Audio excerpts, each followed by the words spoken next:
SSC CGL mains 2025లో వచ్చిన question. ఈ క్వశ్చన్లో చాలా కాన్సెప్ట్స్ ఉన్నాయి. వీడియో చివరి వరకు చూడండి. అన్ని కాన్సెప్ట్స్ కూడా మీకు క్రిస్టల్ క్లారిటీగా నేను ఎక్స్ప్లెయిన్ చేస్తాను. అయితే క్వశ్చన్లో ఏమడుగుతున్నాడో చూద్దాం. మెన్సురేషన్లో ఎప్పుడు కూడా లాస్ట్ లైన్ చదివి దాని నుంచి పైకి వెళ్ళాలి. What is the total surface area of the prism? Okay, prism యొక్క టోటల్ సర్ఫేస్ ఏరియా ఎంత అని అడుగుతున్నాడు. మీకు చాలా ఫార్ములాస్ తెలియాలి ఇక్కడ. అవన్నీ కూడా నేను నీట్గా ఎక్స్ప్లెయిన్ చేస్తాను. అయితే వాడు ఇచ్చిన డేటా ఏందో చూద్దాం. The base of a right prism is an isosceles trapezium. అయితే ఆ ప్రిజం యొక్క బేస్ వచ్చేసి ఐసోసెలస్ ట్రెపిజియం అని ఇచ్చాడు. అయితే ఆ ట్రెపిజియం యొక్క ప్యారలల్ సైడ్స్ వచ్చేసి ఒకటి 10 ఇచ్చాడు, 2 20 ఇచ్చాడు. నాన్ ప్యారలల్ సైడ్స్ వచ్చేసి 13 సెంటీమీటర్స్ ఈచ్. ఓకేనా, ఐసోసెలస్ ట్రయాంగిల్ కాబట్టి నాన్ ప్యారలల్ సైడ్స్ వచ్చేసి ఈక్వల్గా ఉంటాయి. And volume of the prism వచ్చేసి 3240 సెంటీమీటర్ క్యూబ్ ఇచ్చాడు. ఇప్పుడు మనం క్యాలిక్యులేట్ చేయాల్సింది total surface area of the prism. మీకు ఫార్ములాస్ ఎలా స్ట్రైక్ కాకపోతే ఎలా స్ట్రైక్ అయ్యేటట్టు చేయాలి, తెలిసిన ఫార్ములాస్లో నుంచి తెలియని ఫార్ములాస్ ఎలా డిరైవ్ చేయాలి జాగ్రత్తగా వినండి. అందరికీ కూడా సిలిండర్ ఫార్ములాస్ గుర్తుపెట్టుకొని ఉంటారు, బట్ ఫార్ములాస్లో ఉన్న లాజిక్స్ చాలామందికి తెలియదు. సిలిండర్లో నుంచి ప్రిజం ఫార్ములాస్ మనం డిరైవ్ చేద్దాం. జాగ్రత్తగా వినండి. Cylinder formulas first volume of the cylinder formula ఏమవుతుంది? πr²h. ఇక్కడ మీరు ఫార్ములా కానీ జాగ్రత్తగా అబ్జర్వ్ చేస్తే πr² అంటే ఏంటిది? Area of the base. Cylinder యొక్క బేస్ ఏముంటుంది? సర్కిల్ ఉంటుంది. సర్కిల్ యొక్క బేస్ ఏరియా ఏమవుతుంది? πr².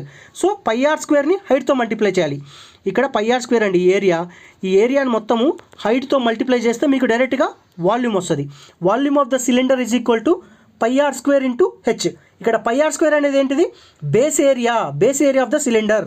ఓకేనా, ఇది ఒక లాజిక్. నెక్స్ట్ వచ్చేసి curved surface of the cylinder వచ్చేసి 2πrh. మీకు అందరికీ తెలుసు 2πrh వచ్చేసి curved surface area of the cylinder ఫార్ములాని. కాకపోతే ఇక్కడ 2πr ఏంటిది? Perimeter of the base.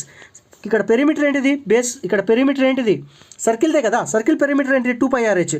దాన్ని హైట్తో మల్టిప్లై చేసాం. Total surface area of the cylinder వచ్చేసి 2 టైమ్స్ ఆఫ్ బేస్ ఏరియా. అంటే కదా కింద ఉన్న బేస్ ఏరియా పైన ఉన్న బేస్ ఏరియాని యాడ్ చేయాలి, అండ్ టోటల్ కర్వ్డ్ సర్ఫేస్ ఏరియాని కూడా యాడ్ చేయాలి. ఇక్కడ చూడండి, 2 times of base area plus curved surface area. So 2 times of base area ఏమవుతుంది? 2πr². కర్వ్డ్ సర్ఫేస్ ఏరియా వచ్చేసి 2πrh. టోటల్గా ఫార్ములా 2πr కామన్ చేస్తే 2πr ఆఫ్ r+h. సో మీకు ఫార్ములాస్ ఎలా వచ్చినాయో ముందు అర్థం అవ్వాలి, దాని తర్వాత మీరు ఈజీగా రికాల్ చేయొచ్చు. So volume of the cylinder వచ్చేసి πr²h, కర్వ్డ్ సర్ఫేస్ ఏరియా వచ్చేసి 2πrh, total surface area of the cylinder వచ్చేసి 2πr ఇంటూ r+h. కాకపోతే దీంట్లో ఫార్ములాస్లో ఉన్న లాజిక్ ఏంటిది? πr²hలో πr² అంటే area of the base into height. ఇక్కడ curved surface of the cylinder 2πrh అంటే 2πr ఏంటిది? Perimeter of the base into h. So డైరెక్ట్గా మీరు ప్రిజం ఫార్ములాస్ కూడా జాగ్రత్తగా వినండి. వాల్యూమ్ వచ్చేసి ప్రిజంది area of the base into h. అంతే కదా, area of the base into h. ఇక్కడ బేస్ వాడు క్వశ్చన్ ఏదైనా ఇవ్వచ్చు ఎగ్జామ్లో. ట్రయాంగిల్ ఇవ్వచ్చు, స్క్వేర్ ఇవ్వచ్చు, రెక్టాంగిల్ ఇవ్వచ్చు, రాంబస్ ఇవ్వచ్చు, ట్రెపీజియం ఇవ్వచ్చు. కాకపోతే ఈ క్వశ్చన్లో వాడు ట్రెపీజియం ఇచ్చాడు.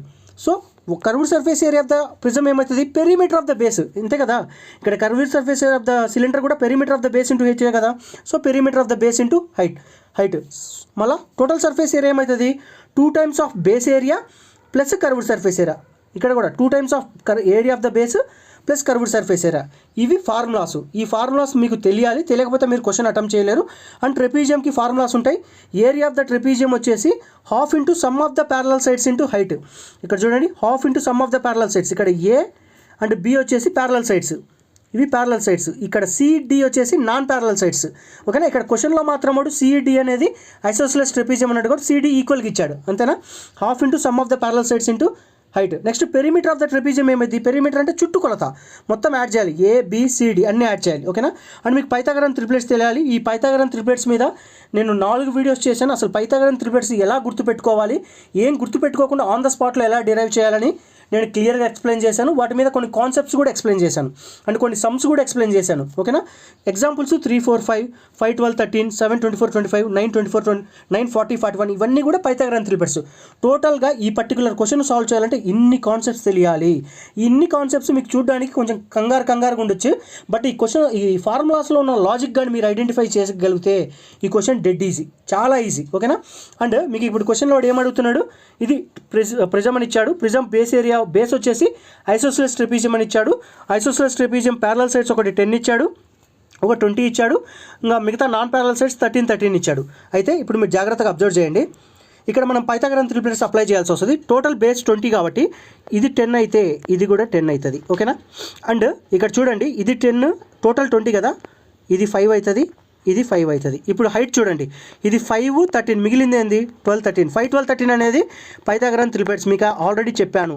ఓకేనా. పైథాగరన్ త్రిప్లెట్స్ ఎలా గుర్తుపెట్టుకోవాలో జాగ్రత్తగా చూసుకోండి. సో ఇప్పుడు ఈ యొక్క ట్రెపీజియం యొక్క ఏరియా ఏమవుతుంది, ఏరియా వచ్చేసి half into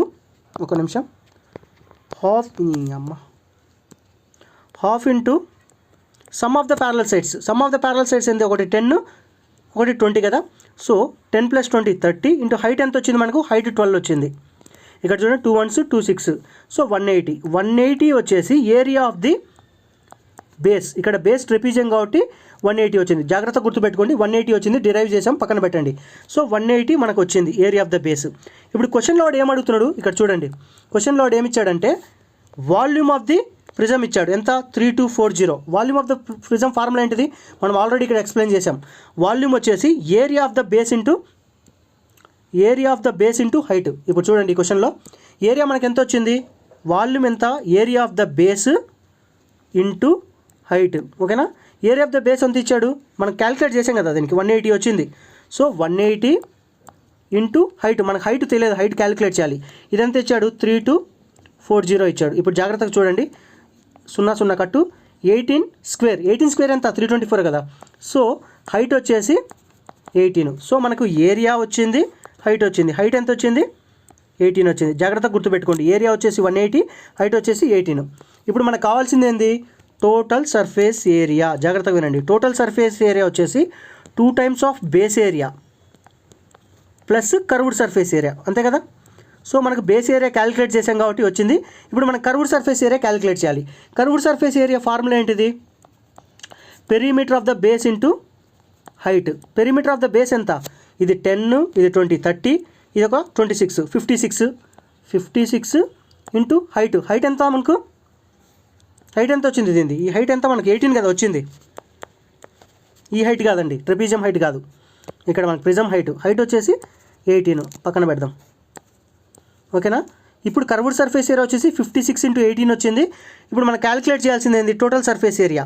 2 times of base area ఎంత, 2 ఇంటూ వేరే కలర్ తీసుకుందాం, 2 ఇంటూ బేస్ ఏరియా ఎంత 180 ప్లస్ కర్వ్డ్ సర్ఫేస్ ఏరియా ఎంత 56 ఇంటూ 18, 56 ఇంటూ 18. ఇప్పుడు చూడండి 2 ఇంటూ 180లో 18 కామన్ తీద్దాం. 18 కామన్ తీస్తే ఇదేమవుతుంది 20 ప్లస్ ఇక్కడ 18 కామన్ తీస్తే 56. ఓకేనా. ఇదేమవుతుంది 18 ఇంటూ 76 అవుతుంది. మీరు లాస్ట్ డిజిట్ వెరిఫై చేస్తే సరిపోద్ది. 7 ఇంటూ 6 8తో ఎండ్ అవ్వాలి మీ ఆన్సర్. ఇక్కడ చూడండి 8తో ఏమెండ్ అవుతుంది, ఇది కాదు డైరెక్ట్గా ఇది. సో మనకేమొచ్చింది 18 ఇంటూ 76 వచ్చిందండి. నేనేం చెప్పా, లాస్ట్ డిజిట్ మాత్రం వెరిఫై చేసుకోండి. 8 6 ఎంత 48, 8తో ఎండ్ కాదు. లేదు నేను టోటల్ క్యాలిక్యులేట్ చేస్తానంటే ఎలా క్యాలిక్యులేట్ చేయాలో చూడండి. 18 ఇంటూ 76 కదా, 18 7 టైమ్స్ ఎంత, మీకు 18 7 టైమ్స్ క్యాలిక్యులేట్ చేయడం రాలేదు. 9 7 టైమ్స్ తెలుసు కదా, 9 7 63 డబల్ ఎంత 126. ఓకేనా. 18 70 కాబట్టి 0 అవుతుంది. సో 18 6 టైమ్స్ ఎంత, 18 16 టైమ్స్ మీకు తెలియదు. 9 6 టైమ్స్ 54 డబల్ ఎంత 108. సో ఇదేమవుతుంది 8 6 3 1 3 6 8, అంతే కదా వచ్చింది. సో మీకు కాన్సెప్ట్స్ ఎక్స్ప్లెయిన్ చేయడానికి చాలా టైం పట్టిందండి. ఈ క్వశ్చన్ మీకు ఎక్స్ప్లెయిన్ చేయడానికి చాలా టైం పట్టింది. లేదు మీకు డైరెక్ట్గా ఫార్ములాస్ తెలుస్తుందంటే వితిన్ 1 to 2 minutesతో సాల్వ్ చేసేయచ్చు. ఓకేనా.